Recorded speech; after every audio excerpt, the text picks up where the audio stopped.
Dr. Poonam, please start. Yeah. So a very good evening to all.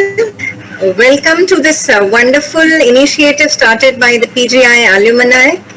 It is my proud privilege and honor to be introducing my teacher, Professor Radhika Srinivasan, who's a professor in the Department of Cytopathology and Gynaecological at PGIMER, Chandigarh since the year 2008. Ma'am needs no introduction on this forum actually, but because I've been given this job to do, I have to do it. Ma'am is famously awarded. She has published so much. She's a Commonwealth scholar. She's done a PhD in cancer research from Imperial College London. And without much ado, I would request ma'am to start. We can't wait enough to listen to her lecture, which is on endometrial biopsies from the mundane to molecular. So I'm sure it will be a wonderful lecture. Good viewing. Thank you so much, ma'am. Thank you, Nadeem, sir. And a very warm welcome to all the delegates who are attending in an online mode. Thank you. Thank you very much, Poonam, for that introduction. And let me share my screen.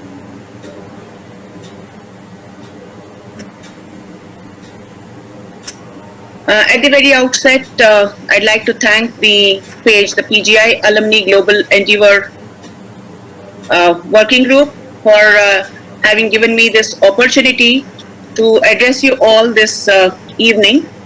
And at the very beginning, I would like to express my gratitude to all my teachers, Professor Banerjee, late Professor Subhash Kumari Gupta, Professor BND, BN Datta, Professor Sehgal, and Professor Bush, because of who have molded me and made me what I am today. I also thank all my colleagues and my students who continue to, teach me day in and day out. So the topic I have chosen is decoding the endometrium in small biopsy and curettings from ordinary to overwhelming. And in fact, again, thanks again to the working group for bringing in gynec histopathology as the first in the histopathology series to kickstart in the page series. And I chose to speak on the endometrium again because in terms of volume, it is the most sampled tissue, and gynec pathology itself forms a big chunk of pathology practice in many medical colleges and in many path labs across our country and also in the world. The second reason I chose the endometrium is that the endometrium is the carpet or the lining of the uterus or the womb from where life really starts, and why not begin our journey into pathology education in histopathology through the endometrium, learning what the endometrium has to teach us. So I just have to mention that some of the slides are going to be very, very mundane and very ordinary. So the learned pundits, if they are there in the audience, may kindly excuse me. But I hope to show you many challenging cases towards the end. So this is a broad overview of the talk. We will look at the components of the endometrium, look at some physiological aspects. What are the indications for endometrial sampling? How to interpret them, how to word our reports, and also diagnostic dilemmas in these biopsies. Now, like I said, the endometrium is the most frequently sampled tissue in clinical practice. Now, a good clinical history is required, just as anywhere else, but often is lacking. Now, what do we mean by good clinical history? There was a time when we were residents, the first thing the consultant would ask us is, when we show them an endometrial biopsy, is LMP kya hai? But let me tell you that it's good to know the last menstrual period, but certainly not critical information at all. You may not even have that. But what you really require is a history of hormone therapy, and I think that is the most important clinical history required for interpretation of an endometrial biopsy because it's such an exquisitely hormone-sensitive tissue. The second thing you really want to know is the ultrasound findings, the endometrial thickness given by ultrasound, whether there are any polyps, whether there's a mass lesion, and it could then be detected by any other imaging modalities such as MRI and so on. Now, just a word about gross evaluation. So when the resident is in the grossing room, obviously the amount of sample has to be, should be recorded in terms of so many mils, etc. If a polyp is seen, please provide the dimensions of the polyp, and adequate fixation is very, very important. So minimum of 6 hours to overnight fixation is what is recommended. And when you're grossing, use a sieve so that nothing is lost in grossing, because every fragment is important and you don't know what that fragment is going to show up later. So this is what it is. So we have here, for example, a nicely fixed tissue, nice and dull brown. Go ahead and process it. Here you have a reddish kind of tissue, and this is something you should not process. Even if the clinician or anybody calls you and tells that I want an urgent report by tomorrow, please tell them no sir or no madam. This is going to take, I have to fix it for an additional day and then only, because if you process unfixed tissue, you are really in the soup as far as endometrium is concerned. Now let's look at some of the indications for an endometrial biopsy. Here is something very routine that comes day in, day out. A 26-year-old female, for example, who has primary infertility, and this is the biopsy that is sent. So whenever you receive or you look at an endometrial biopsy, what more these are the 5 questions that I've put that you should ask yourself. What more information you want to interpret this biopsy? Now, is this biopsy representative? How do you go about interpreting the biopsy? What information does the clinician want? And as a corollary, what do you wish to convey to the clinician? Now, this is in general, this goes for any biopsy for that matter. Now, let's see. Here is the second indication. This is a 56-year-old lady with postmenopausal bleeding, and this is an endometrial biopsy. Third indication, a 46-year-old with abnormal uterine bleeding, and these are the endometrial curettings. Again, you can ask yourself again the same 5 questions, and the answers will be slightly different. So if you want to put in a nutshell the indications of sampling, you can have a lady who has who complains of bleeding. So she has abnormal uterine bleeding, menorrhagia, or postmenopausal bleeding. So in non-bleeding situations, infertility is very important, primary or secondary infertility. Endometrium is sampled as preoperative assessment before any other indication for hysterectomy, and also serial evaluation is done when we want to evaluate the effects of hormone therapy. Now let's understand the endometrium. So this is a section, this is the myometrium. So this is the entire endometrium there. So the bottom layer is known as the stratum basalis. So, and the top is known as the stratum functionalis, because this is the functioning part of the endometrium that responds to hormones, that gets shed off during the menstrual cycle. And here you have the stratum basalis, which goes on to regenerate the rest of the endometrium. So when you have to interpret an endometrial biopsy, make sure that you select a fragment with the surface lining intact wherever possible. So this represents the stratum functionalis, or the most hormone responsive fragment. And of course, you have, this is the surface lining, here you have the glands, and here you have the stroma. You have to interpret, again, looking at the glands and the stroma. So when I ask you this question, in this case of infertility, is this biopsy representative? Here is the surface lining, and the answer is yes. This is hormonally responsive, and this is the stratum functionalis. So I can go ahead and interpret that. How do you interpret the biopsy? Look at the glands and look at the stroma. And when we look at the glands, what are the questions we ask? Are the glands evenly spaced out? What is the gland to stromal ratio? What is the shape of the glands? Are they round? Are they dilated? Is there any branching? Any secretory activity? So that is seen in the form of vacuolation of the lining cells, or there could be luminal secretions. What about the lining epithelium? Is it pseudostratified columnar? Is it low columnar? Or is it just cuboidal? And what about mitosis? Are they present or not present? Now, when you look at the stroma, is it a compact cellular stroma? Is it a loose edematous stroma? So generally if it's compact and cellular, it imparts a blue color. But when it is plump and it has a moderate cytoplasm, you call it the pseudodecidual change. You look for the presence of spiral arterioles in the stroma. Are there ectatic vessels? And of course, hemorrhage, granulocite, collapse, etc., happens. So here, going back to our endometrial biopsy, this is the stroma, and these are the glands, of course. The glands are nice and round. They're lined by this tall columnar pseudostratified epithelium. There are mitotic figures here. And the stroma is also kind of proliferating. It's cellular, it's compact. Obviously, these are features of a proliferative endometrium. So then, do you want to just sign this out as proliferative endometrium? And is that what the clinician wants to know. Now here the clinician really wants to know whether there's any evidence of tuberculosis or not, because the indication is primary infertility, and in our country still tuberculosis is an important cause of infertility. So you have to add a line, no epithelioid granuloma seen. Okay. The second, let's look at another case, a case of a 28-year-old female, secondary infertility. Now, in contrast to the previous, case, you have here the glands are kind of dilated. There are luminal secretions. The stroma is, kind of looking pink, and so-called the decidual change is there. So this is obviously a late secretory endometrium. But again, you have to write that no granuloma seen, as this is a case of secondary infertility. Which brings us to this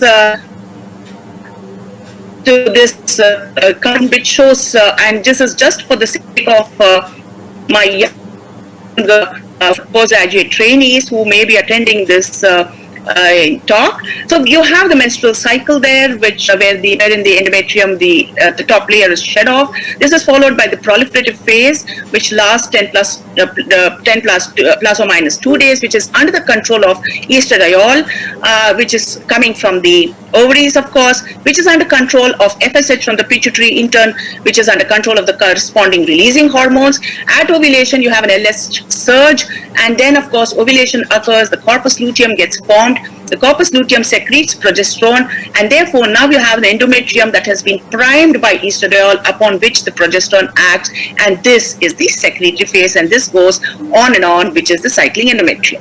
Just to show you ER and PR that are present in both the proliferative and in the secretory endometrium, both in the glands and in the stroma. So we have already talked of proliferative phase endometrium. So there was a time, when we looked at all these endometrium, particularly in cases of infertility, when we were residents, we had, it was taped right above our reporting table, day 17, day 16, 17, 18, etc., all the changes.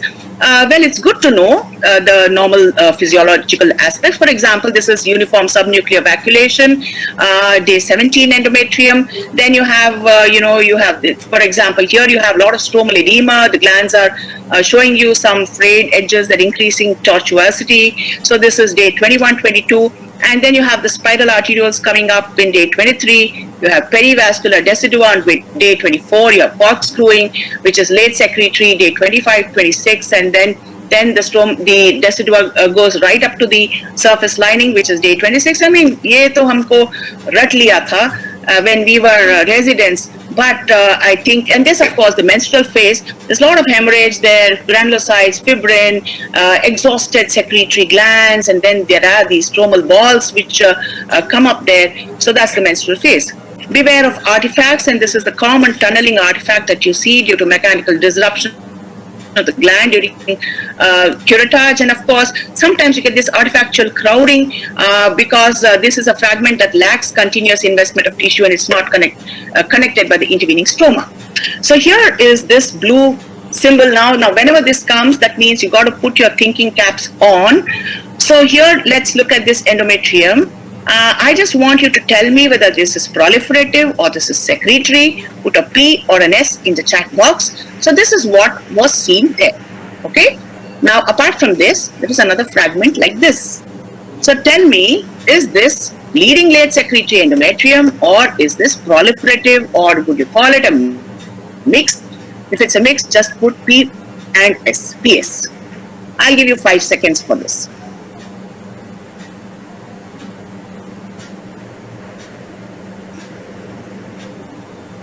Right? So there are two who now P so far, yeah. Right, two have written proliferative, and most of them are writing P. Most of them are on P. We have all P's so far. Right, so I'm sure that you interpreted correctly that this part was bleeding late secretory, but you got confused about this fragment in the endometrium, which definitely looks proliferative. I do agree that the lining is kind of appearing columnar pseudostratified, but remember, this is a fragment that represents the stratum basalis, which is not hormonally responsive. Now look here, does it have the surface lining? It doesn't have the surface lining. So when they've taken the biopsy, it's gone a bit deep. It is also sampled the basalis. What is really happening? The scene of action is the bleeding late secretory endometrium. This is not proliferative, simply a fragment of stratum basalis. And learn to identify not only. So here is a fragment which is actually from the lower uterine segment, which again doesn't respond to hormones. So that again should not be taken as inactive endometrium or proliferative endometrium. And of course, learn to recognize stratum basalis, wherein you have cuboidal kind of lining. Stoma is dense and compact and kind of bluish. And with a little experience, you'll be able to learn to pick this up.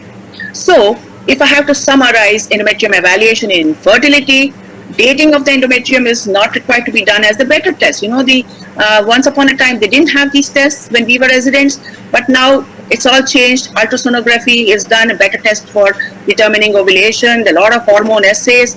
So all you have to do is simply classify it as proliferative or secretory, and please mention about the presence or absence of granulomatous inflammation in addition to that. So it is outdated to date the endometrium precisely in the evaluation of infertility. Right.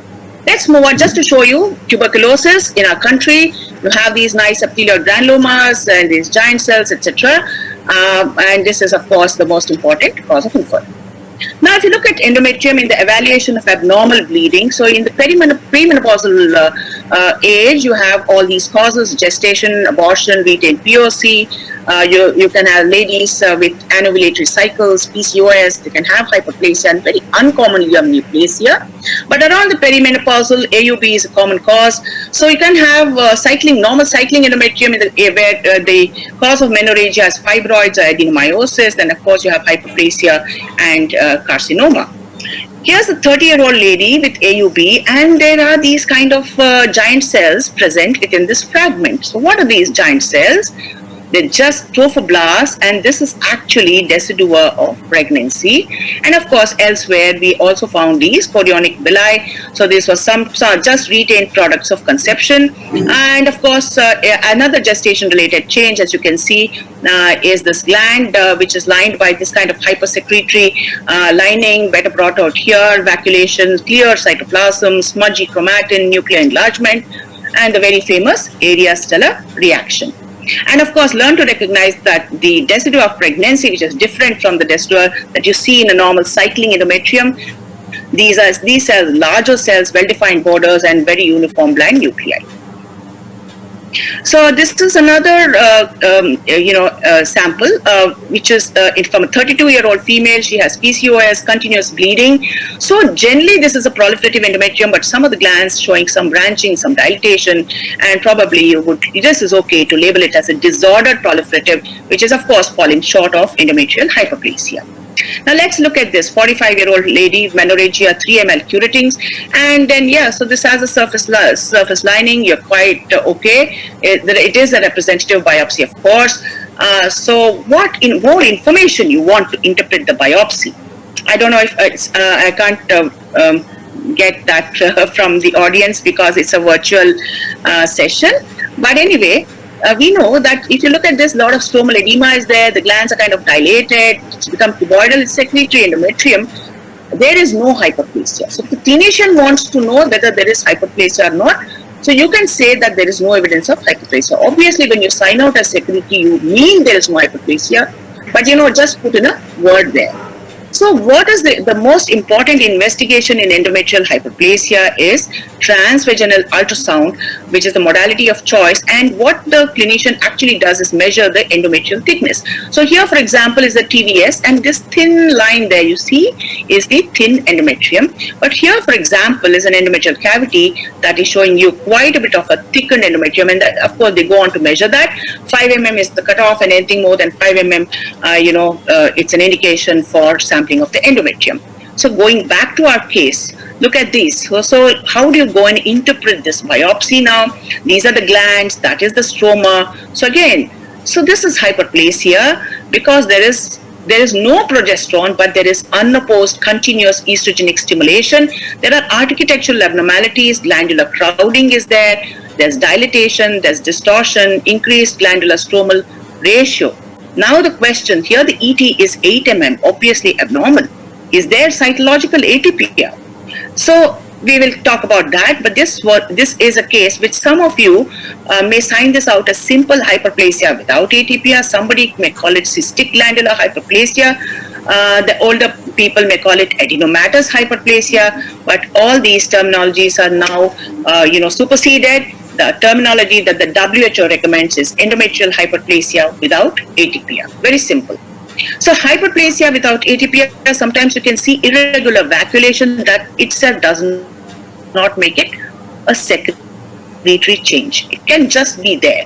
You will notice that instead of spiral artery, you also find these ectatic vessels, and really that's one cause of hemorrhagia when you're looking at a hyperplastic endometrium. So look at the architectural atypia, irregular dilated glands. So this was a case of hyperplasia who had been treated by hormones. So fortunately, they wrote this on the reporting, on our request form. So this is actually, you're seeing secretory changes. So there is glandular crowding, there is architectural atypia, but there's kind of uniform subnuclear vacuolation. So these were actually secretory changes induced, of course, by primolute in a previously hyperplastic endometrium. Now, when you look at a case like this, there is focal crowding of the glands. There is hardly any intervening stroma. We used to call this complex hyperplasia. And of course, in hyperplasia, invariably, or in a good number of cases, you would see these kind of metaplasia, which is the modular metaplasia. Looking at this, this is how modular metaplasia looks. Now, evaluation of atypia is of utmost importance in a case of hyperplasia. Now, what constitutes cytological atypia? So these are two images, and I just want you to compare this gland with this gland. So obviously, you can say that here, as compared to here the nuclei are nice and slender and long, but whereas you come here, they are becoming rounder, plumper, and there's nuclear enlargement, and you start seeing nucleoli there. So this is what is cytological atypia. So let's now put your thinking caps on there. We'll have this blue smiley coming up. 52-year-old lady, menorrhagia, the ET is 12 mm. So I've given you all the important information. So tell me whether this is proliferative, this is secretory, or this is hyperplasia. So evaluate this, look at the glands, look at the stroma, what is the glandular stromal ratio, what is the lumina of these glands, and so on and so forth, P, S, or H.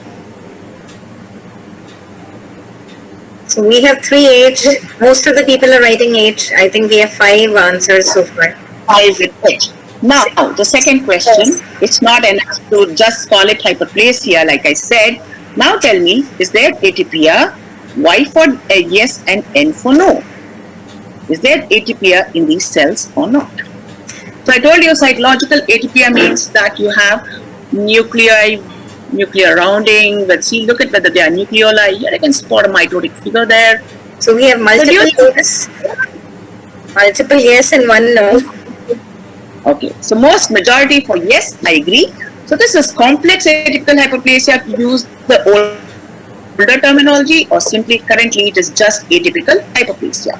So this is the WHO classification of endometrial hyperplasia. So all these old terminologies are now bunched up into hyperplasia without atypia, or hyperplasia that is atypical hyperplasia, which has another synonym, which is endometrial intraepithelial neoplasia. So this has an extremely low risk of progression to carcinoma, whereas this has a high risk. This is the true precursor of endometrial carcinoma. So here the management is conservative, normalization of the cycle through weight loss, metformin, oral contraceptives, or they can put in IUDs, which are progestational agents. And exceptional cases only you would go to surgery. But here, if it is atypical hyperplasia, this would be the choice of treatment. Hysterectomy and conservative should be done only in exceptional cases, of course, following guidelines. So this is what I wanted to say, that here in hyperplasia without atypia, there are very low levels of somatic mutations.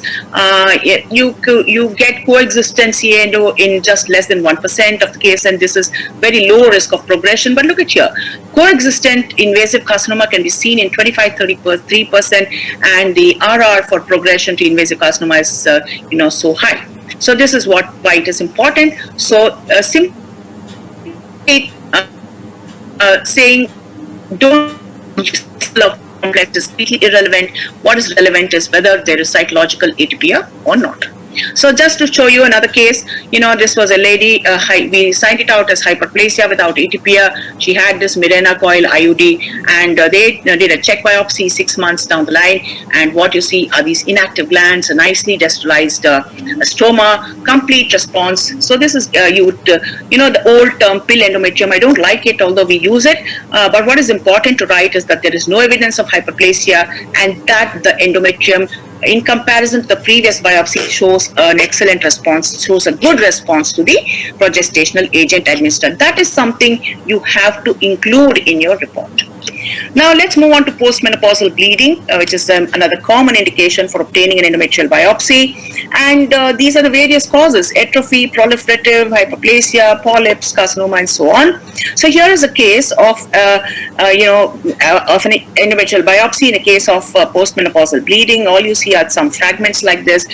You could write that it is, showing all these descriptive report, but clinical correlation should be advised. Now, supposing the ET is less than 5, it can correspond to an atrophic endometrium, but nothing more need to be done. But if the ET is more than 5, a rebiopsy is definitely indicated.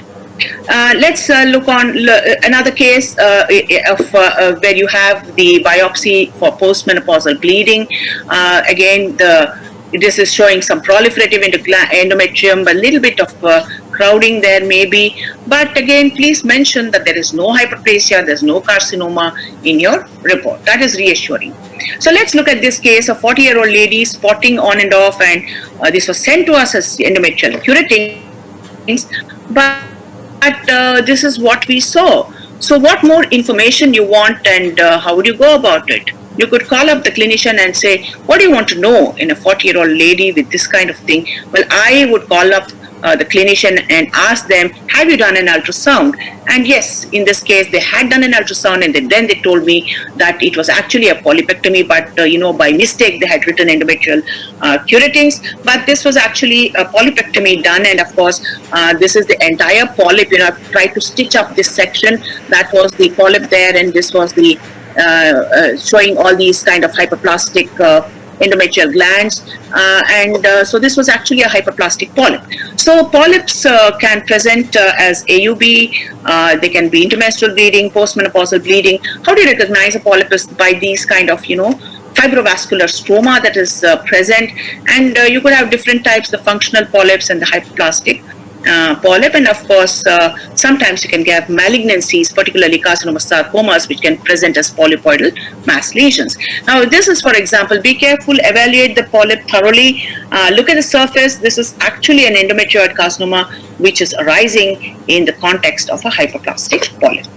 So the points to remember is, when you're looking at a polyp, see if there is non-polypoid endometrium, comment on it separately. Some degree of glandular crowding is common in polyps, and you should not sign it out as complex hyperplasia. Sometimes endometrial polyps, they are sent to you telling that it is an endocervical polyp. So at that time, you should tell the clinician that this is not a benign endocervical polyp, this is an endometrial polyp, and they must make sure that the polyp has been removed in its entirety, or otherwise it can recur. Now, adenocarcinomas have already shown you that it can arise at the surface of polyp, and of course, tamoxifen is a known cause of polyps, and polyps can also show metaplasia. Let's look at another case of a 57-year-old lady who attained menopause a year ago, but she had one episode of bleeding. ET was 5 mm. So I think you're starting to look maybe proliferative there. But there was one fragment that troubled us quite a lot, and this was this fragment. And this is what it is. So again, tell me, what do you think? Is this papillary carcinoma? Is this just metaplasia? PC or PM?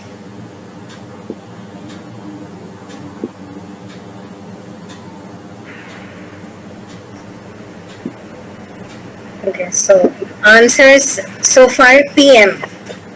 Multiple answers. So a lot of PM. You think it's some sort of a metaplasia going on, and you're absolutely spot on. Let's talk a bit on endometrial metaplasias, which are different but not so dangerous.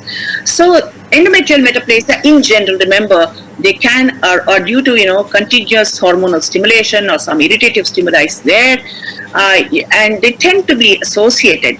Quite often you see metaplasia in the context of hyperplasia or adenocarcinoma, but sometimes you also see it without being associated with hyperplasia or adenocarcinoma. It's also common in some studies. They've shown that it is more common in women at high risk for endometrial carcinoma. So this is what we saw. So some people may call it. This is a case, another fragment which showed this kind of a papillary kind of metaplasia. Here you can see that the nuclei are nearly popping out close to that. So this is a hobnail metaplasia.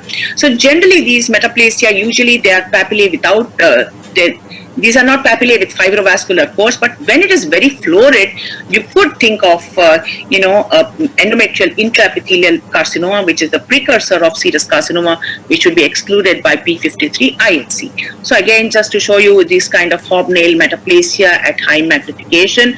So it can look very scary at times. So this is another case of an eosinophilic papillary metaplasia there. And again, this is non-specific, and you could use the MUG5AC to highlight it. Here is a case. I'm hearing some echo in the background. Please mute yourself. There is somebody who is unmuted. Please mute yourself. Thank you. Yeah. Thank you. So this is a case of a mucinous metaplasia. Again, it is associated with hyperestrogenic states. You could find it in polyps. You could also see pools of mucin, and this is much more common, that which we all of us know and recognize quite commonly. That is the squamous metaplasia, which can be seen in hyperplasia or in carcinomas. And of course, sometimes there can be a central necrosis also that can be seen. And this, I've already shown you this picture of a non-squamous modular metaplasia. So one of the uses of these is that when you find metaplasia, you know that if it is a carcinoma and you see metaplasia, this kind of modular or a squamous metaplasia, you know that the carcinoma is of endometrial origin. And also it is, if you want to do, it's usually seen with the endometrioid type of adenocarcinomas. This is a case of tubal kind of metaplasia. You see the tubal kind of lining coming up here in an endometrial curetings. So let's move on to diagnosis of carcinoma in endometrial curetings. So there are three issues. One is atypical hyperplasia versus endometrioid adenocarcinomas, typing of the carcinoma in curetings, and grading, and the role of IHC. So we all know that atypical hyperplasia or EIN and carcinoma, there is a significant overlap because this is a true precursor of the lesion, and sometimes well-differentiated endometrioid adenocarcinoma can show very minimal atypia. So this is, for example, a classical case of endometrioid adenocarcinoma. Complex back-to-back arrangement is there. Hardly any intervening stroma is there. Sometimes you find these cribriform areas, papillary areas. All these tell you that this is adenocarcinoma. And very importantly, if you can identify this kind of, you see this is at low magnification, you're seeing all this, and you see this kind of pinkish stromal desmoplasia, then you are pretty sure that this is malignancy in the curetings. You also tend to see foam cells in the stroma in cases of endometrioid carcinoma, and this is useful when the DD is between endocervical versus endometrial adenocarcinomas. Like I also said, look out for metaplasia, and this is a case of adenocarcinoma showing squamous metaplasia.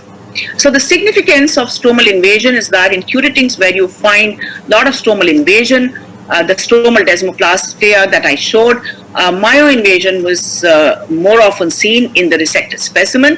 However, in curetings where you don't find stromal invasion and you give a DD of atypical hyperplasia versus a well-differentiated carcinoma, usually the endometrial carcinoma that's present is not myoinvasive. Grading. So we all know, should we do grading in the curetings? Well, first of all, let's know what grading is. You know that the FIGO grade 1 is less than 5% solid area, grade 2 is 60 to 50%, and grade 3 is more than 50% solid area. And of course, you have the architectural grade, and if the nuclear grade is higher, you upgrade the tumor by grade of 1. So now, at least in our institute, the surgeons insist on giving us a grade, and the reason they say is as per guidelines in grade 1, if it's a grade 1 tumor, the surgeon may do only a THBSO for a CA endometrium without doing the pelvic lymphadenectomy, but if it's grade 2 or 3, obviously pelvic lymphadenectomy is always done. But the rider here is that there have been several studies, and overall, when you give a grade on the curettings, generally in the resected hysterectomy specimen, upgrading can happen in up to 1/3 of the cases. Occasionally, it is downgrading. Usually, the upgrading happens from grade 1 to grade 2, and less often from a grade 2 to grade 3. So this is important for you to convey to the clinician, and so long as they understand it, you can provide them the grade. Now, what about typing of endometrial carcinoma? We all know, and we've been using this for nearly 3 decades, the traditional classification proposed by Bachman et al. We're moving into a molecular classification, but in today's webinar, we're not going to talk anything about molecular. It's all going to be morphology. We will have another class on endometrial carcinomas, which will cover the molecular phenotypes, etc., etc. But suffice it to say, I'm going to limit myself to small biopsies. So in small biopsies, we need to tell the clinician whether it's endometrioid carcinoma or whether it's any of these non-endometrioid, serous, clear cell, or the undifferentiated, dedifferentiated carcinomas. Why do we have to say?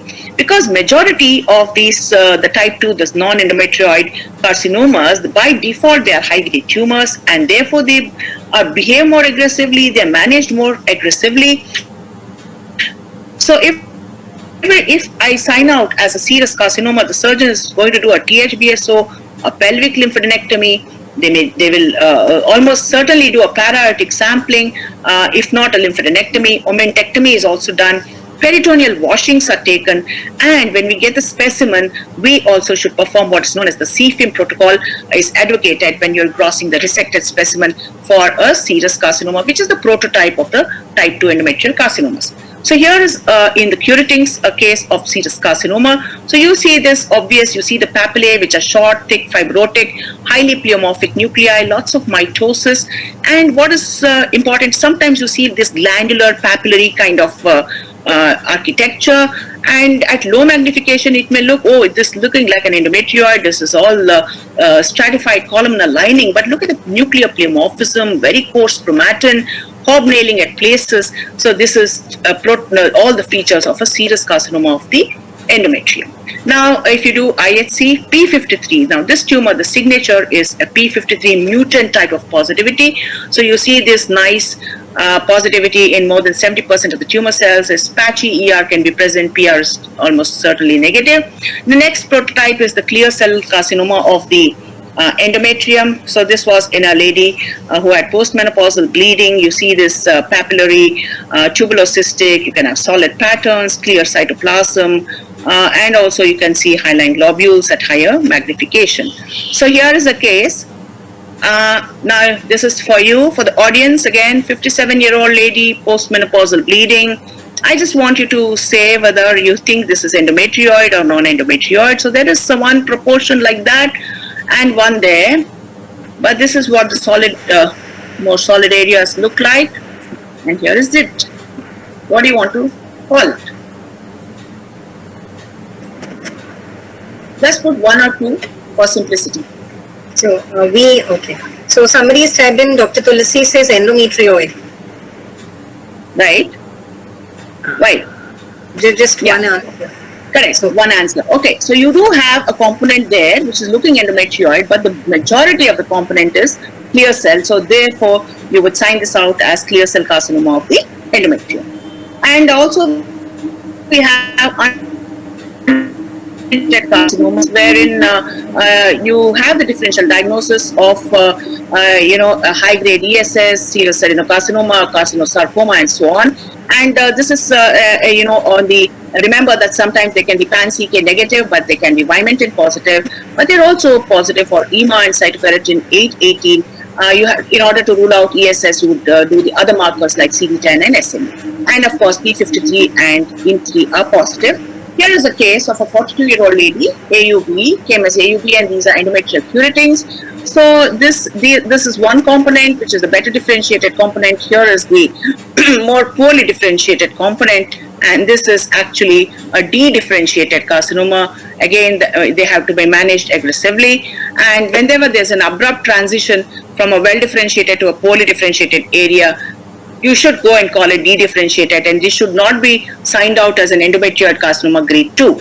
Now, whenever you get this morphology, it should arouse suspicion for Lynch syndrome, and we'll talk about it a little later. Then about vanishing endometrial carcinomas. So here are two cases wherein, we had the EB, and this was signed out as a serous carcinoma. It was nicely P53 positive. This was a grade 2 endometrioid carcinoma, but when the resected specimen came, there was no trace of tumor at all. So this is what is given the term vanishing endometrial carcinomas. It has a potential for getting the pathologist in court with serious legal implications. So the first thing you do, you want to check all the details of patient identification, see the name, the CR number, etc., and ensure that the specimen and the resected specimen and the small biopsy both belong to the patient.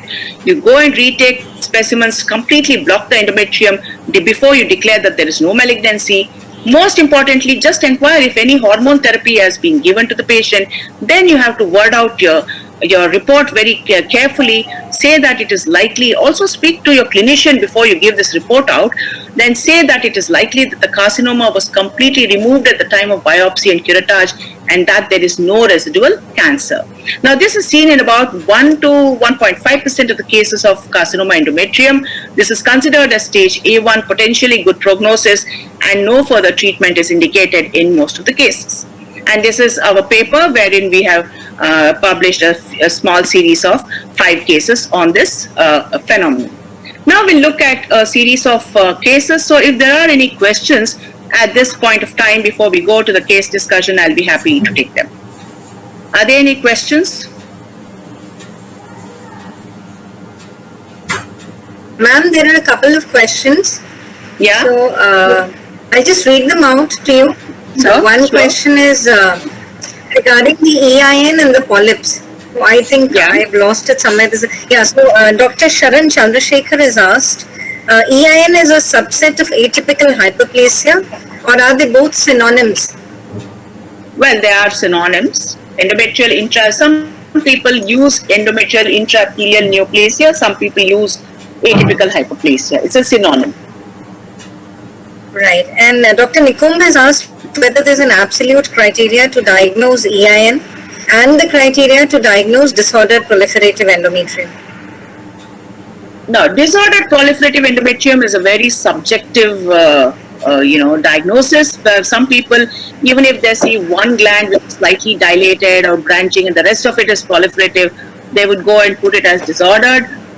Some people, want a little more of it. So something that falls in between proliferative and hyperplasia without atypia. In some cases, you should put into disordered proliferative. I think it's kind of abused by most people. It's very subjective. And as far as atypical hyperplasia is concerned, I don't think that is subjective. If you use your criteria properly, it should not be very difficult. I'll show you some of the cases in the case discussion, and that will become clearer to you as we go. Sure. So I think I will move on to the cases. And there's another question, a quick question by Dr. Vijay Gupta. He said, is it so that the radiological evidence of a polyp is necessary for corroborating a diagnosis of polyp? Is the radiological evidence of polyp necessary for corroborating diagnosis? Sometimes some polyps are really small and sessile, and unless done by a good radiologist, it may not have been picked up. It depends on the size. The larger ones, where a good ultrasonography has been done, invariably they would have picked up polyps. Of course, hysteroscopically, almost all polyps are picked up, so that is what it is. But if you find a polyp on the curetting and the clinician has not observed it, it's okay. You can still go ahead and report it as a polyp. Absolutely. And move on to the case discussion. So let's do two cases. A very common problem, where am I from? Mrs. J.K., 58-year-old lady, bleeding for vaginum, fractional curettage was done. Both the endocervical and the endometrial curettings both have revealed an identical tumor. And this is what it is, okay?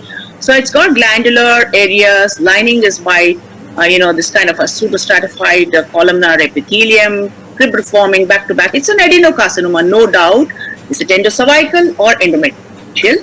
Now, another lady, Mrs. H.K., Hardeep Kaur, 54-year-old lady, postmenopausal bleeding, same problem, fractional curettage, endocervical endometrial, both reveal same thing. Now, क्या फर्क पड़ेगा? Does it matter? Well, फर्क तो पड़ेगा. If it's endometrial primary, you do a THBSO and pelvic lymphadenectomy, do the etc. etc. If it's endocervical type, again based on the stage, they would either do a radical hysterectomy, so the vaginal cuff also gets removed. The pelvic lymphadenectomy, of course, has to be done. But if it's above a certain stage, above stage 2B, there's no surgery, patient will directly receive chemoradiation. Very, very important. So here, there are some morphological clues. So in an endometrial primary as compared in contrast to an endocervical, now this confusion occurs when the endocervical primary is of the usual type of an HPV associated adenocarcinoma. Okay, so here there is a greater degree of pleomorphism in atypia for the architecture.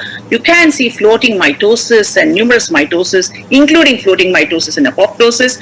Here, correspondingly, the degree of pleomorphism and atypia is lesser.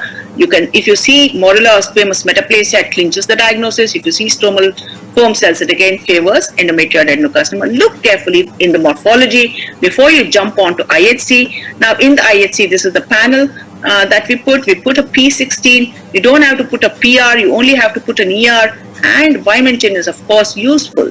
So, Mrs. JK had this kind of P16 positivity, ER was diffusely positive, Vimentin is basolateral. So what it is, endometrial or endocervical origin? Audience, very easy. Put EM for endometrial, EC for endocervical.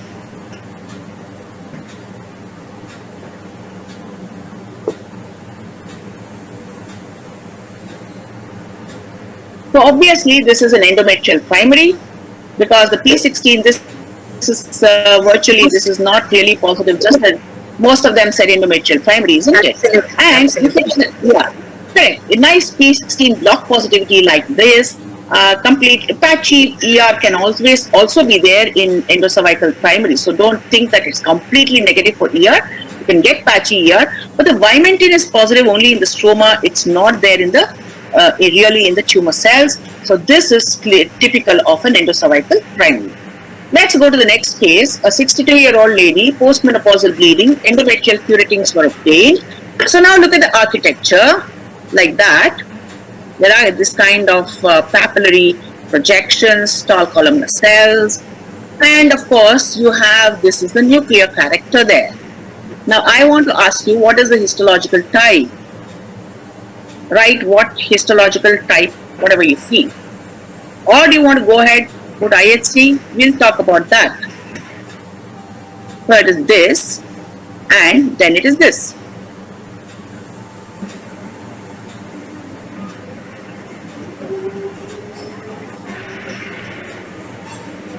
Yeah. So therefore, if you have a doubt, so I'm giving you a clue that there is a cytoarchitectural dissociation, and therefore, if you want to confirm your diagnosis, this looks like a uterine serous carcinoma. So this is nicely P53 positive. It is also P16 positive. ER is negative. Beta-catenin is membranous there. So this is simply a case of serous carcinoma where P53 is the defining marker. Now here's another case. We had a correct answer. Yeah, all of them are correct. Here is recently got about a week ago slides for review with a referral diagnosis of viloglandular carcinoma of the endometrium. Now, if you look at the WHO, all these are just patterns. So earlier we used to classify them as viloglandular carcinoma, etc. So now you simply call it endometrial carcinoma. So this is what we had. So this was again nice papillary tumor. They were hyalinized. The papillae had these hyalinized pores there. But this was the lining epithelium again. Some mitosis were evident. There was a bit of nuclear pleomorphism. I was worried. What do you think? Is this endometrioid, or would you consider serous at all? Anyway, so there was some degree of hobnailing there. There were hyalinized cores. So, well, when we did the IHC, it was nicely showing Vimentin, this kind of a basolateral positivity. The ER was nicely positive. The P53 was not there at all. So this was consistent, of course, with an endometrioid carcinoma. Let's go on to the next case. A 28-year-old lady with history of primary infertility. The endometrial biopsy was taken. So this was, you had these kind of glands, and then you had this kind of, this lesion there, infertility. So she has primary infertility. And this is what I'm showing you, the next, and then. So remember, what is the most important cause of, an important cause of infertility in our country? What is your diagnosis? Just write what you feel.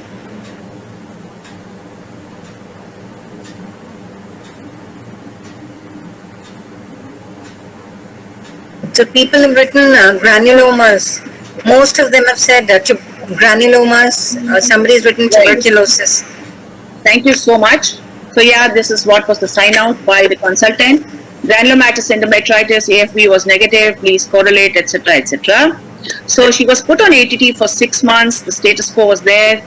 Infertility was there, of course. A follow-up endometrial biopsy, which showed, some crowding there maybe. Again, these were persisting. So then these are other areas, and then there was even this kind of a central necrosis. So then IHC was performed at that time by the reporting pathologist. The second time, they did it for CD68 and P63, and both were negative because there was some sort of a differential diagnosis of a squamous metaplasia or something like that. So they thought, let's do a P63, that came negative, but CD68 also came negative. So, but anyway, they said these features are of granulomatous endometritis, focal necrosis is also seen. So therefore, they said it is definitely consistent with tuberculosis. Now, the clinician was not very happy. They said the patient was fine before infertility. When they have GU tuberculosis, they have other kind of systemic symptoms, and there really was no change in the patient or in the biopsy, even after 6 months of ATT, and they said that is very, very unusual. Can you again have a relook at it? So this is when we were wondering, are we dealing with a case of modular metaplasia, or is it a granuloma? So then this is CD68 that is completely negative. We threw in a pan-CK, and that came nicely positive here. So as you can see, this is completely negative for ER and PR, and this is what it is. So this is actually, we revised the diagnosis to a case of modular metaplasia in the endometrium. Of course, there was associated endometrial hyperplasia also. So the lesson that we learned is this modular metaplasia can mimic granulomas. So you have to be aware and beware also. Pan-CK is a good marker to show that it is epithelial in nature and not of histocytic origin. So here, of course, this was endometrial hyperplasia without ATPR, and this is, of course, which showed modular metaplasia. Just look at this. Okay, now these modules lack lymphocytes and they appear naked, whereas this is a granuloma that's typically present in the stroma, whereas modules are seen to arise from the glandular epithelium, and that's better seen here. So if you look at the modules, they come up. Let me show you this. You see, it's coming up from the glandular epithelium. Okay, so that is a clue, morphological clue that you can take. And of course, you can refer to this very nice article where they've done an IHC study of modules in endometrial lesions, and they've shown CD10 as a very nice marker there. CD10 is positive, the modules are also positive, and they will show you nuclear beta-catenin there. But you can do a simple pan-cytokeratin. Remember that CK7, if you throw in a CK7, that will be negative. And of course, CD10 is a very good marker as well. And of course, this patient was managed accordingly. Let's move on to the next case. A case of postmenopausal bleeding, a 49-year-old lady who had menopause for 9 years, postmenopausal bleeding, 2 months spotting on and off, and she has a 22-year-old daughter. Now, she has a significant past history. There was carcinoma of the ascending colon. I had undergone a right hemicolectomy followed by adjuvant chemotherapy, and this is the resected specimen there of the colon in 2019. So you can see it's a nice adenocarcinoma there. Now look at the family history. This is our index patient. So basically she had 2 cousin sisters who had carcinoma endometrium. She had a chachaji, an uncle on her paternal side, who had CA prostate at the age of 50, and she had a masi, a maternal aunt who had CA endometrium at 55 years of age, and her nani, her maternal grandmother, had CA colon at the age of 70 years. So very, very significant family history. So the USG revealed a normal-sized uterus, and they found this mass in the endometrium, which they interpreted as a polyp. They did a polypectomy and sent it to us. And I think this is a no-brainer. All of you can recognize that this is obviously carcinoma, an endometrioid adenocarcinoma, absolutely fine. Endometrioid adenocarcinoma grade 2. So she had CA colon, and she has an endometrioid adenocarcinoma. And this is what we saw in the hysterectomy specimen also. There were these solid areas. There were some areas showed these kind of mucinous kind of differentiation. So why am I showing you this case? Now, what IHC is to be done now, and why? And on what specimen preferably? Preferably, I've already given you the answer that we'd like to do it on the small biopsy, which is likely to be optimally fixed than the surgically resected specimen. But we have a diagnosis. We have two clear-cut diagnoses. What is the IHC to be done now? It's open to you. Put your thinking caps on. I think most of you know the answer.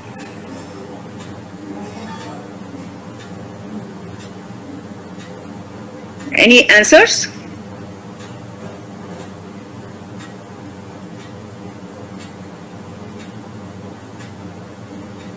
Any responses?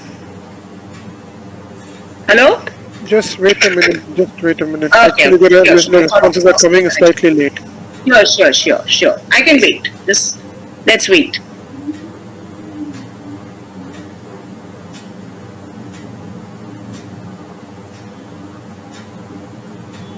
There are two answers, ma'am. They say Lynch syndrome, and Dr. Rashim has written Lynch, and she would like to do the MMR markers. So MMR there are a lot of response from the YouTube. I'm pasting it. Oh, great, Okay. wonderful. Sure, tell me what the YouTube responses are.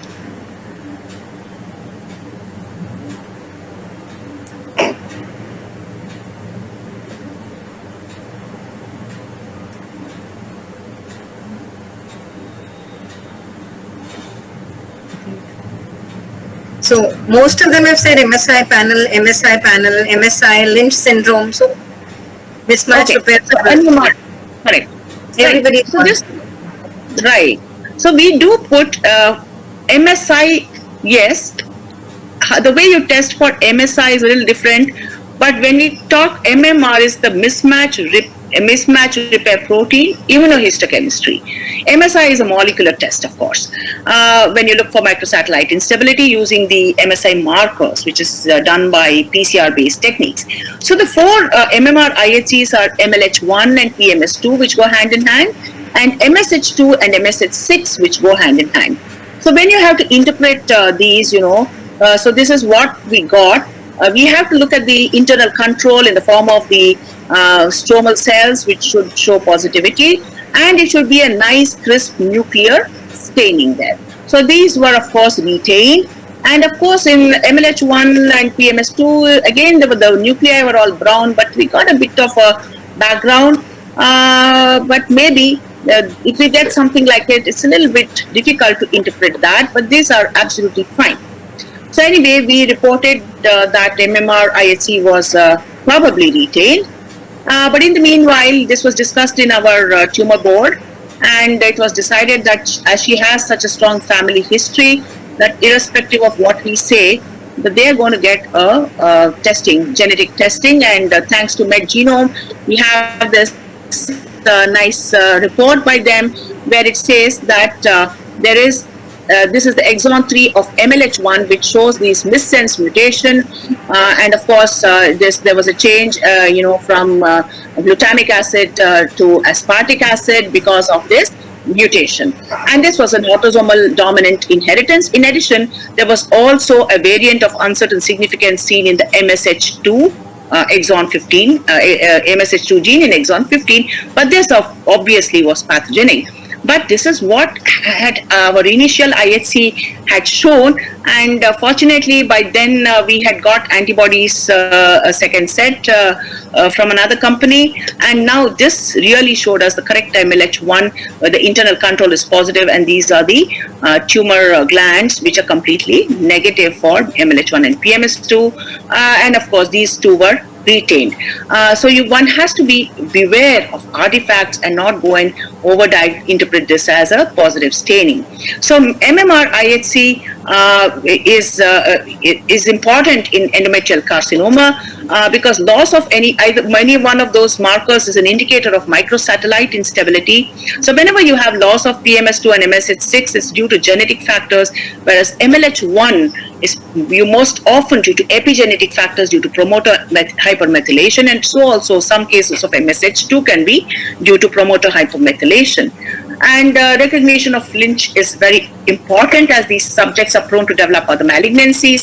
And initial studies had shown that Lynch-associated, carcinomas, endometrial carcinomas were arising more often in younger women, more often in LUS. They showed frequent chills and tended to be dedifferentiated. But subsequent studies really showed that this was not true. They said that there are no morphological features that are specific to Lynch. EC can be the index malignancy and it can occur in older women as well. And therefore, currently you have universal testing recommended by the NCCN, and MMR IHC is preferably to be done on endometrial biopsy and far easier to do than MSI testing, which is a molecular test. So I think I do agree with Anurag Mehta and Garima Gupta. You've written this nice editorial. Lynch syndrome, it's time we started detecting it. And just to show you a couple of more articles by some of our alumni, I think are working on it. Venetia Sarore is the PGI alumnus, and she has written this very nice paper that screening for Lynch by mismatched repair protein IHC, which is what I showed, and she cautions that some cases can have an indeterminate kind of positivity, which again should not be ignored and should be tested. And we have Navina Singh, who will come later in this series, in the page series. She's also our alumnus in the UK, and she's worked a lot on bringing in, doing international surveys and bringing in uniform recommendations for uniform reporting terminology for the MMR IHC, and we hope we shall be able to listen to her on this in greater detail. And of course, the approximately 3% of Lynch syndrome EC is Lynch syndrome associated endometrial carcinomas. If you take endometrial carcinomas, the Lynch associated EC is approximately 3%. And then let's move on to the next very quick case. I just have two more cases and I'll go very rush through this case. A 30-year-old lady who came with primary infertility. There was a polyp, and this is what we saw on the polypectomy. Obviously, there was this tumor. And it tended to, there was one of this gland was entrapped, but this was the tumor, kind of ovoid cells were there. It was in one of the fragments, it was seen to infiltrate the myometrium. It was composed of these small ovoid cells there. And then it had areas like that, sex cord-like areas, but otherwise this was looking small ovoid cells. So then it was suggestive of a mesenchymal neoplasm. We had to do IHC for the typing. In fact, this was sent to Tata. This is an old case, 11-year-old case that I have. It was somewhere in 2010 or 2009. This case came up. So CD10 was nicely positive. SMA showed patchy positivity. Calcitonin was positive. So was Desmin and CD99. The MIB1 was low. And the diagnosis came from there that this is a mesenchymal tumor with mixed smooth muscle and endometrial stromal differentiation, or this was a neutrocyte. And remember, this was on a polypectomy specimen. So the clinician's dilemma was, they just told us, is this a sarcoma or not sarcoma? They said if it's a sarcoma, we'll do a hysterectomy. If it's not a sarcoma, follow for recurrence. So this was, this was just uterine tumor. So they said, tell us if it's benign or if it's malignant.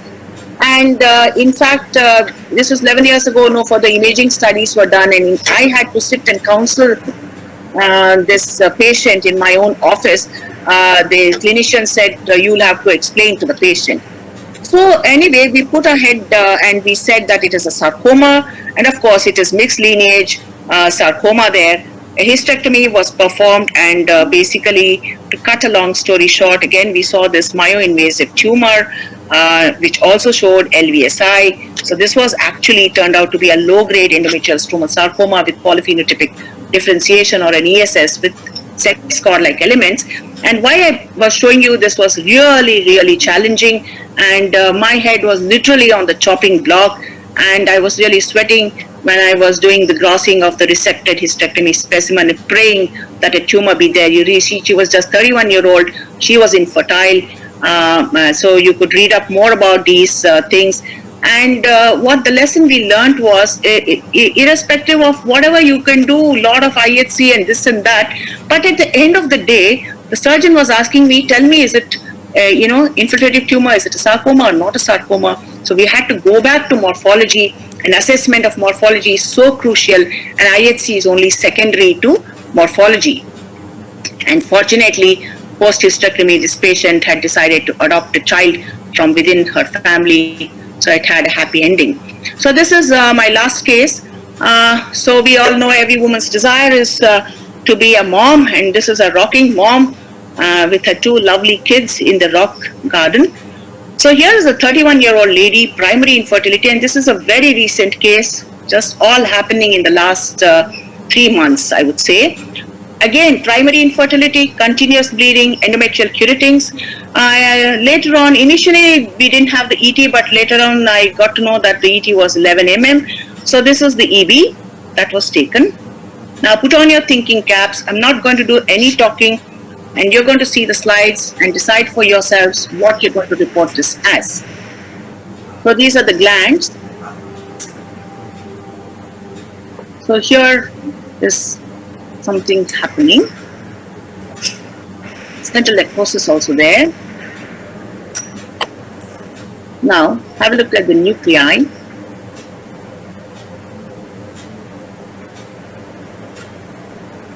Another high power. A low power view of one fragment. Look at the stroma there. So what's your opinion? Is it carcinoma endometrium? Is it hyperplasia without ATPA? Or is it atypical hyperplasia? Or if you think there are combinations, you could put C plus A or C plus H or H plus A.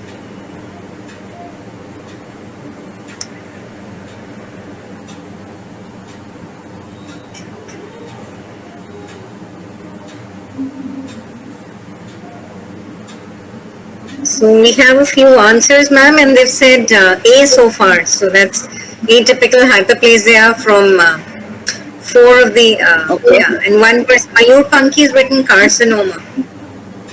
Yeah, so there was a fragment like this. You have, when you're distinguishing between atypical hyperplasia and carcinoma, you look for evidence of some stromal desmoplasia. This was seen focally.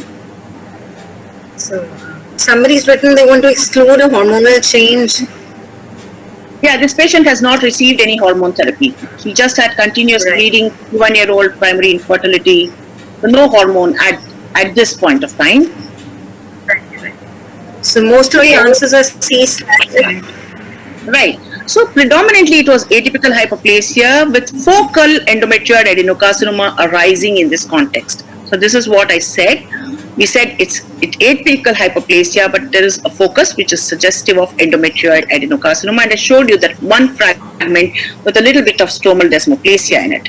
So the gynec surgeon said, okay, we will look at it as both atypical hyperplasia oblique endometrial adenocarcinoma. So she said, if it is endometrial adenocarcinoma, what is the grade of the tumor, and also do the MMR IHC. The patient was desirous of fertility preservation, but if they have to do conservative treatment, as per the guidelines, you have to make sure that this is endometrioid type only, that it is not a type 2. So we had to reconfirm, we had to do a P53. She said it has to be grade 1, it cannot be grade 3. There should be no myoinvasion or cervical involvement on the MRI. The follow-up should be absolutely assured, and we have to do an MMR to rule out Lynch, which is what we did. So this is just to show you ER-PR, which is nicely positive in the glands there, but the modules, which showed nice modular metaplasia this case, the modules are nicely CDX2 positive. So this is another recent marker for modular metaplasia, CDX2. The P53 obviously it's wild type, so it's not a serous carcinoma, number one. It is not even a P53 abnormal endometrioid carcinomas, which can happen in about 15% of the cases. And we did the MMR, and of course these were nice crisp staining. Everything was absolutely retained. This patient was managed with Mirena. She received Megestrol. And just yesterday, in fact, I signed out this report. Now, what do you sign out this report? So this is what the fragments are, okay? And there was decidual change. It's a compact stroma. There are inactive, knocked out glands. The only clue that they were having hyperplasia previously is a little bit of this modular metaplasia. So again, we said that this is an inactive endometrium secondary to hormone therapy. Overall, we said that these findings indicate a good response to the exogenous progesterone therapy.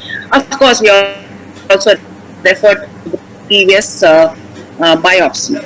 So the plan now would be the patient will continue with these IUD and Megestrol for 3 more months. There'll be a follow-up EB, and if all goes well, then everything progestational agents will be stopped. She will go into assisted reproductive, technologies. She'll, to make her conceive and have a baby, and the surgery will be deferred to after completion of the family.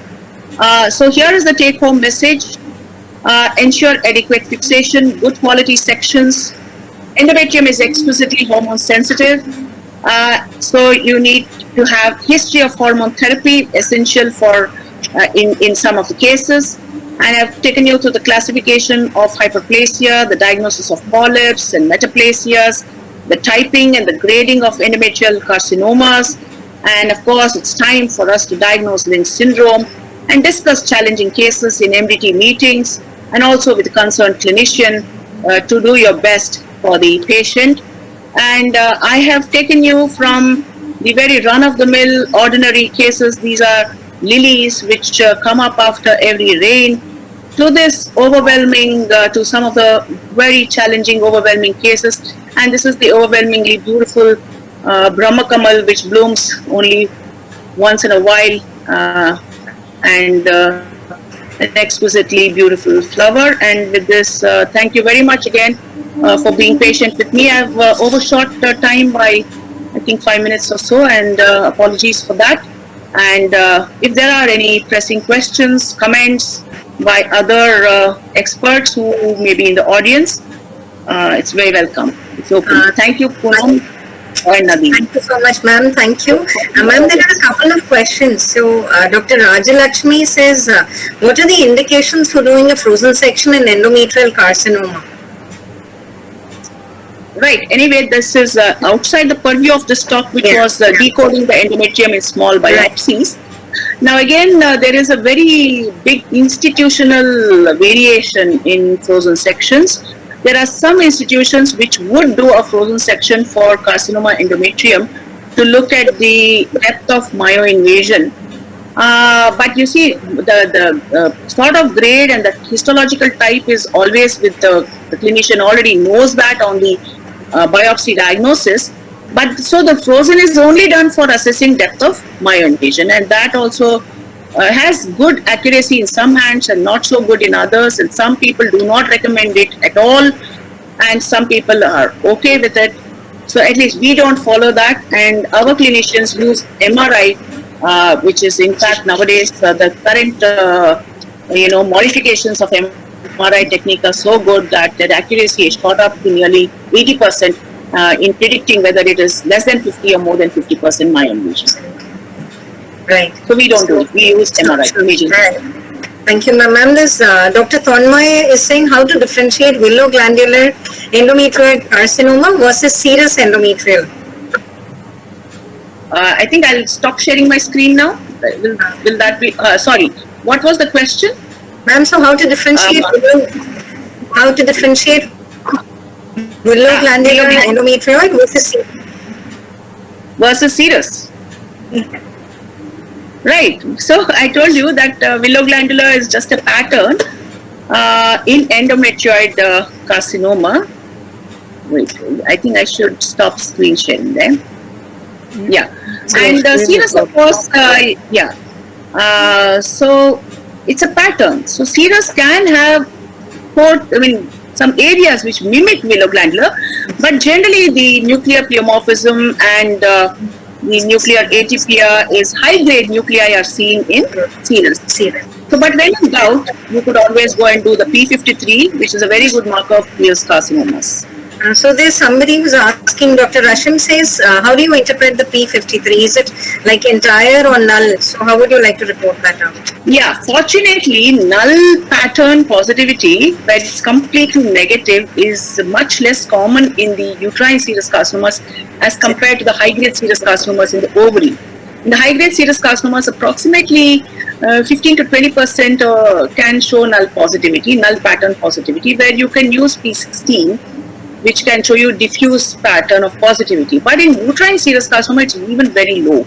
I tried to look up figures for this. I wasn't able to get it, but in my own experience, is that one odd case, almost invariably we find P53 mutant type, diffuse positivity in more than 75% of the human nuclei. So it's fairly easy. Apart from that, you can use IMP3, which is another good marker for serous carcinoma if you're interested. Ma'am, Dr. Suvarna says if there are both proliferative and secretory pattern glands in a single specimen, what do we call it? What is the bottom line? Sometimes you can get it. It's not that it never happens. Well, you could say it shows mixed patterns with some fragments showing proliferative changes and some secretory. But look at the indication. Like I repeatedly told you, look at the indication and ask yourself, what information does the clinician want? So if it's infertility, they want to know if there are granulomas or not. And if it is menorrhagia or in a perimenopausal lady bleeding, they want to know if there is hyperplasia or is there carcinoma. So that is what you need to convey. Whether it's proliferative or secretory, it really doesn't matter nowadays. Right. And Dr. Anita says what to report when we see a shedding like endometrium in a postmenopausal lady. Shedding means secretory endometrium?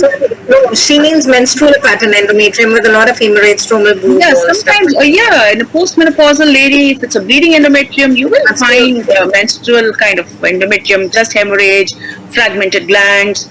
You could even find collapsed stromal balls. Again, indications. Right. Postmenopausal bleeding, clinician wants to know, is there hyperplasia, is there carcinoma? Give your description, put in a word. There is no evidence of endometrial hyperplasia or malignancy in this biopsy. That is a very important line that you have to put in your report. The bottom line can be anything, descriptive report also. Sure. So, ma'am, there's another question. Yeah. They've said, can we report proliferative endometrium in a lady who's postmenopausal? And how to differentiate atypical glandular adenosis and endocervical adenosine in biopsies? From the same person, Dr. Anita. Number one, the first question was? Can we report out proliferative pattern endometrium in a postmenopausal lady? Yes, why not? Supposing a postmenopausal lady has, you have multiple sources of estrogen. So apart from the ovaries, obesity, fat, adipose tissue can have estrogenic substances. So you could get proliferative endometrium in a postmenopausal lady. Absolutely. No problem. The second question? How to differentiate atypical glandular adenosis and endocervical CA in biopsies? No, this session is not on endocervical CA, so we'll take that up later.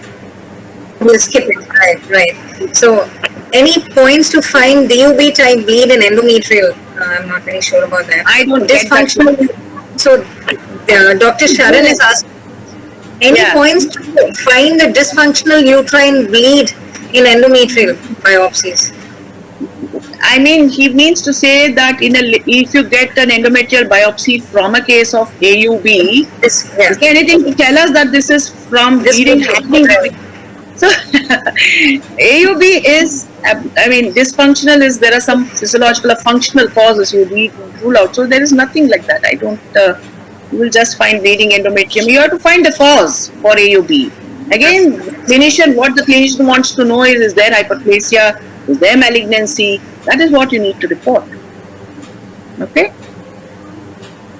I was asking if the management of AH and G1 EIC are same.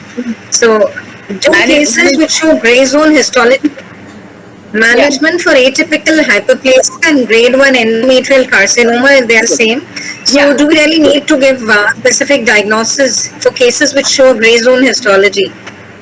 No, you would indicate if it is straightforward grade 1, why not say it? But let's say the lady is 50 plus, she's completed a family, anyway they're going to go and do a hysterectomy. So there it will not matter, but like in that case, who is a 31-year-old lady, probably would matter.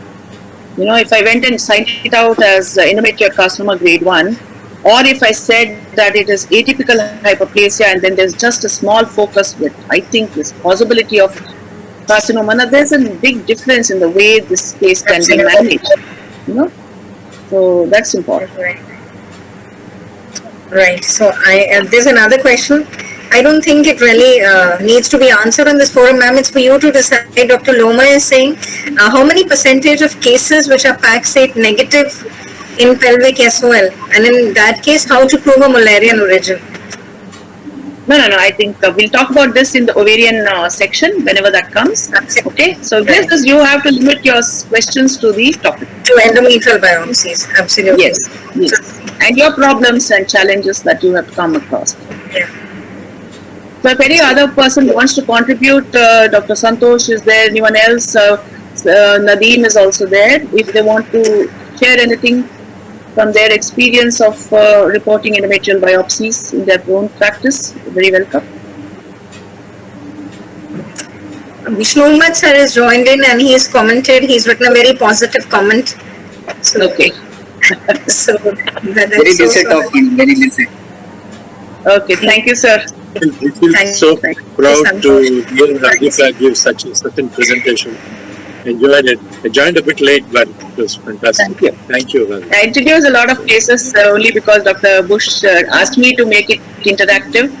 And hello, ma'am. Thank you, ma'am, for joining. Yeah.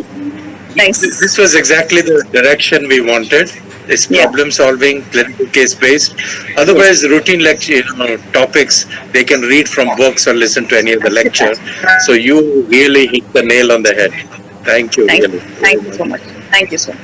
Okay. Thank you, sir. Thank you, ma'am. Okay. It was a wonderful talk.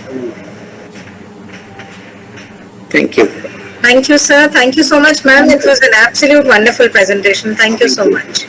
Thank you. Thank you. Then Dr. Nadeem has put up some question. Hina Ansari, I don't know. Any recommendation on postmenopausal hyperplastic endometrium? Now, first you make a basic diagnosis of endometrial hyperplasia, and there really is no need to go for P53 there unless you have a doubt of a carcinoma sitting there. So really nothing. Yeah. What is the screening for Lynch syndrome? The med genome perhaps does it for 20,000 or something like that. So that is if you go for genetic testing.